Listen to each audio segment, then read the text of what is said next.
to round two now. This question again goes to both teams. What thing that should obviously never been allowed to happen is now likely to cost the Treasury billions of pounds?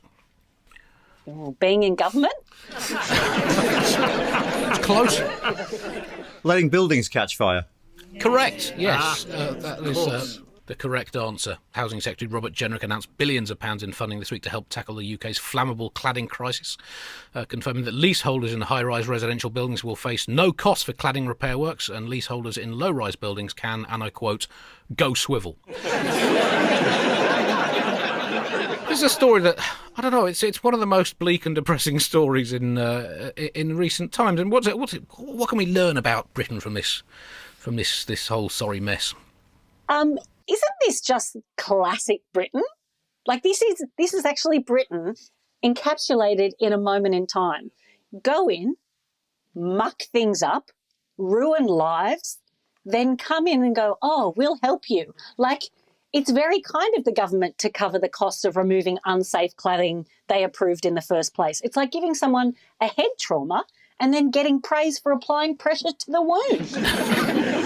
Oh, you're so kind and violent. Oh, thank you, master. But it's significantly more rubbish than that, because they're not paying for everyone. They reckon that if you're sort of 18 metres from the ground, you can jump, because actually they're not going to pay to get your cladding removed if you're only a few stories up. They're only going to do it for certain people. The whole thing is so utterly rubbish. I mean, just write the sodding cheque. I mean, it's not hard, is it?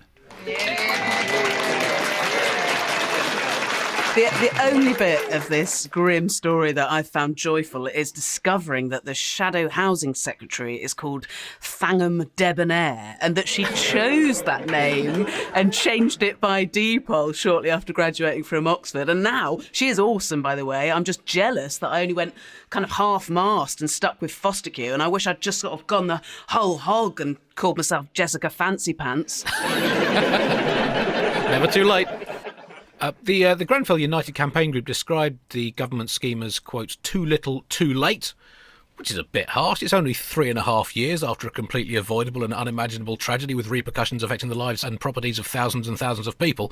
I mean, that's not even a full Olympic cycle, and they've been run off their feet spending taxpayers' money on pictures of the Prime Minister's cat. So cut them some slack, please.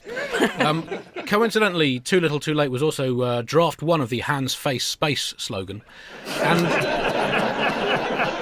the money is only available to buildings over 18 metres because. And this has led to reports that some of the tower blocks that have applied for the money are in fact two 9.5 metre high buildings on top of each other wearing a large raincoat.